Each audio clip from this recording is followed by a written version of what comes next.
এবং 12ই মার্চ কিন্তু সংসদ অধিবেশন হচ্ছে।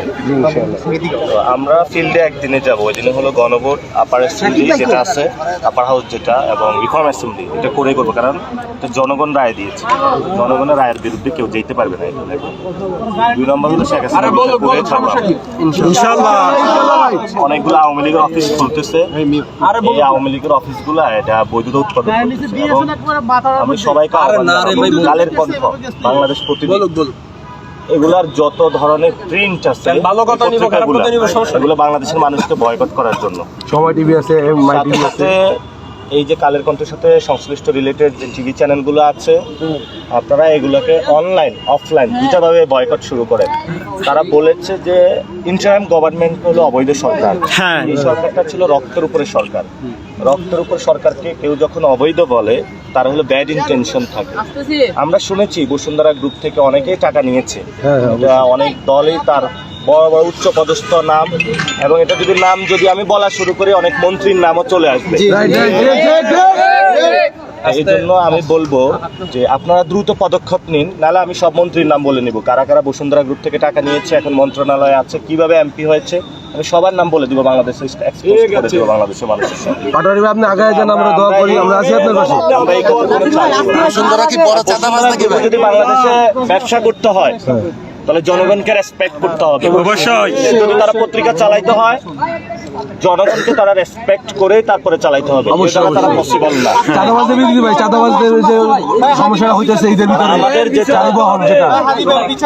আমাদের যেটা চাঁদাবাজি, সন্ত্রাস এবং দুর্নীতি, এটার বিরুদ্ধে আমাদের লড়াই চলবে ইনশাআল্লাহ। আর এটা আমরা আগে বলে দিয়েছি, ওসমান হাদিবের বিচারের ক্ষেত্রে আমরা এক বিন্দু ছাড় দেব না।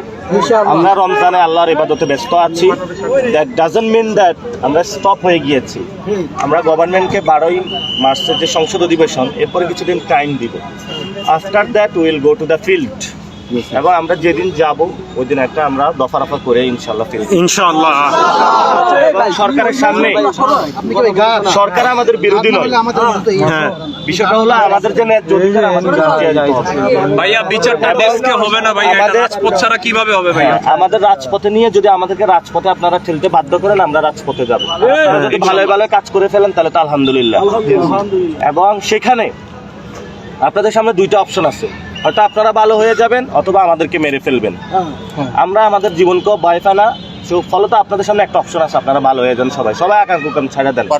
যথেষ্ট নিয়োগে যে দলীয়করণ হচ্ছে বা চেঞ্জ হচ্ছে, নিয়োগে যে দলীয়করণ বা চেঞ্জ হচ্ছে, এগুলা বিষয় কি? এটা তো হলো যে বাংলাদেশের স্টেটের প্রবলেম। এটা যদি রিফর্ম অ্যাসেম্বলিটা হয়, এটা কিন্তু কমে যাবে। এখন সব জায়গায় বিশেষত আমরা দেখতেছি যে ইনস্টিটিউশনগুলো, সেগুলো তো হলো দলীয় নিয়োগ হচ্ছে। জি, তো দলীয় নিয়োগ, উনি বলেছেন যে I have a plan. What is plan? দলীয় প্রশাসনের নিয়োগ, এটা মেরিট বেস কোথায়? এটার বিরুদ্ধে তো আমরা বৈষম্যের বিরুদ্ধে তো আন্দোলনটা শুরু করেছিলাম। তো এটা তো কোথাও নিয়োগ হতে হলে, যদি এটা বিএনপির কেউ লোক হয়, তার যদি মেরিট বেসিসে আসে সে আসুক, মেরিট বেসিসে জামাতার আসলে আসবে। তো এখন যদি তাহলে সব প্রশাসন তো দল করতে হবে কোথাও নিয়োগ পাইতে হলে, এটা তো বাংলাদেশ রাষ্ট্রটা টিকবে না, কলাপস করবে। এই জন্য হলো সমাজের যারা বিজ্ঞজন আছেন এবং অনেকেই বিভিন্ন ক্ষেত্রে অনেক জাননে মান্যওয়ালা পড়াশোনা করেছেন, ওনারা মুখে কুলু পেটে বসে আছেন। এই জন্য বলবো, আপনাদের জ্ঞান, বিদ্যা, নলেজ, বাচ্চারা মাঠে আন্দোলন করতেছে, আপনারা স্ব জায়গা থেকে এই জায়গাগুলোতে লেখালেখি প্রতিবাদ শুরু করেন। কোথাও দলীয় লোক নিয়োগ দেওয়া চলবে না, অর্থাৎ দলীয় ভিত্তিতে। উনি দল হইতে পারে, সমস্যা নাই, উনি যদি মেরিট বেসিস আছে সমস্যা নাই, উনি যদি দলও করে, পড়াশোনাও ভালো করে, কাজের এক্সপিরিয়েন্সও ভালো, সমস্যা কোথায় আমাদের? কিন্তু তার যদি নিয়োগের প্রথম কন্ডিশন, যে বিএনপির যিনি বাংলাদেশ ব্যাংকে নিয়োগ দিয়েছে, তার কন্ডিশন ছিল সে হলো বিএনপিকে হলো যে নির্বাচন পরিচালনা কমিটি সেখানে ছিল, এটা হলো তার নিয়োগ প্রক্রিয়ার, তার মেধার ভিত্তি। এটা তো কোনো মেধার ভিত্তি হইতে পারে না। এই জন্য আমরা আহ্বান জানাবো দ্রুত গতিতে, যেমন এই গুলশান আসন যেটা আমরা এখানে তো ভোট কারচুপি হয়েছে। রহমান কিন্তু এই আসনে জিতেন নাই, উনি জিতেছেন বগুড়াতে। তো এখানে হলো উনি হুট করে এসে এখানে এসে কড়াইল বস্তিতে বিভিন্ন জায়গায় ভোট ক্রয় করে এখানে হলো এবং ইঞ্জিনিয়ারিং করে এখানে এমপি হয়েছেন।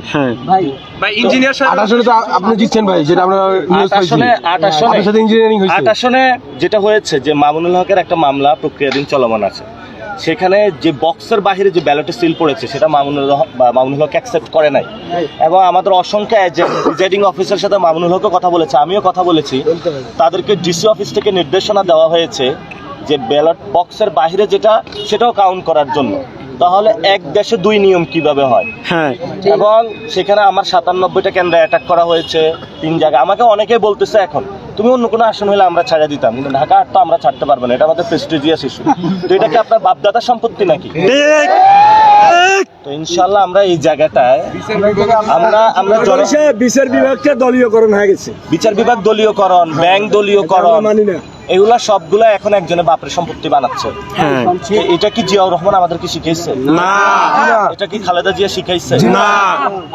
তো এই মানে এইসব অসভ্য কাজ করবার আমরা কোথায়? আমরা তো সভ্য জগতে যাচ্ছি। সো এই জন্য হলো আমরা সবাইকে বলবো নতুন বাংলাদেশে এগুলা কাজ করবে না। আমরা যারা ইয়াং জেনারেশন এগুলো ভালোভাবে নিচ্ছি না। জুলাই আন্দোলন তো হয়নি। তো যদি আপনারা এটা করতে থাকেন, ভোট দিয়ে যদি এই অবস্থা করেন, তাহলে আমরা আবার মাঠা নামে হয়তো বা বিপ্লবী সরকারের দিকে যেতে হবে ইনশাআল্লাহ।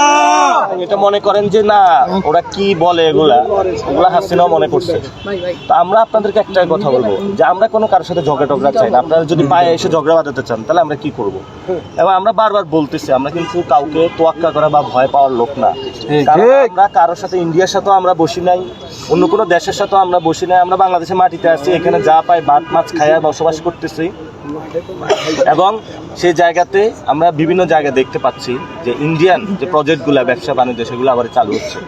তো বাংলাদেশের অস্তিত্বের প্রশ্নে যেটা ওসমান হাদি আমাদেরকে শিখিয়ে গিয়েছেন, এটার প্রশ্নে আমরা এক বিন্দু ছাড় দেব না ইনশাআল্লাহ। অনেকে বলছে যে আমরা বাংলাদেশে 18 কোটি মানুষই ওসমান হাদি। আজকে ইনকিলাব সেন্টার থেকে কালচার আমাকে একটা গিফট দিয়েছে, ওনারা জীবিত আছে এখনো। ওসমান হাদির যারা সহযোদ্ধা ইনকিলাব মঞ্চের ভাইরা এখনো জীবিত আছে বাংলাদেশে। শুধু ওনারা না, প্রত্যেকটা বাংলাদেশে নারী পুরুষ সবাই ওসমান হাদি ভাইয়ের ইনসাফের রাজত্ব চায়। আমরা বাংলাদেশে ইনসাফের রাজত্ব কায়েম করবো ইনশাআল্লাহ। এই জন্য হলো যিনি প্রধানমন্ত্রী হয়েছেন, যিনি বিরোধী দলীয় নেতা, যারাই আছেন আপনাদের ভালো ভালো সুযোগ আছে ইনসাফের পক্ষে চলে আসেন। গতকালকে একজন বক্তব্য দিয়েছে আমার আসলে, যিনি আমার প্রার্থী ছিলেন আমার বিরুদ্ধে। তো উনি বলেছে যে আমার নাকি আত্মীয় স্বজন বা কোনো কিছু, যে উনি কাকে ভোট দিয়েছে। আপনি আত্মীয় স্বজনের উপর এত নিপীড়ন করেছেন, ওই গল্পগুলো আমার কাছে আইসা তারা বলে। আপনার ছেলে আমার সাথে যোগাযোগ করেছে যে আপনাকে জিজ্ঞেস করার জন্য যে ওনার ছেলে কেন বাহিরে। ওনার ছেলে আমাকে মেসেজ দিয়ে এই কথাটা তাকে জিজ্ঞেস করার জন্য বলেছে। আমি আজকে মিডিয়ার মাধ্যমে এই কথাটা জিজ্ঞেস করলাম। আমি শান্তিমতো কাজ করতেছি এবং আমি মানুষের সমস্যাগুলো সলভ করার চেষ্টা করতেছি। যদি উড়ে এসে জুড়ে বসে আমাকে বেশি খোঁচানোর চেষ্টা করা হয়, আমি সেখানে লাইফটা হেল্প করে দিব। স্পষ্ট কথা, আমাকে খোঁচাবেন না, আমাকে শান্তি মতন কাজ করতে দেন। আপনি যদি আমার উপর অ্যাটাক করেন, আমি এটা পার্সোনাল অ্যাটাক হিসাবে নেব। আর যদি জনগণের আমি কোথায় প্রবলেম, জনগণের সমস্যা নিয়ে সেখানে আমি পলিটিক্যাল ফাইটে যাব। এই জন্য অনেকে বলা হচ্ছে যে অপবাদ দেওয়া হচ্ছে। আরে ভাই, মানে একটা মানুষ যখন চুরি করে, চুরি করতে করতে এমন উস্তাদ হয়ে যায় এবং এটা তার পেশা হয়ে যায়, তখন সে এটাকে চুরিই মনে করে না।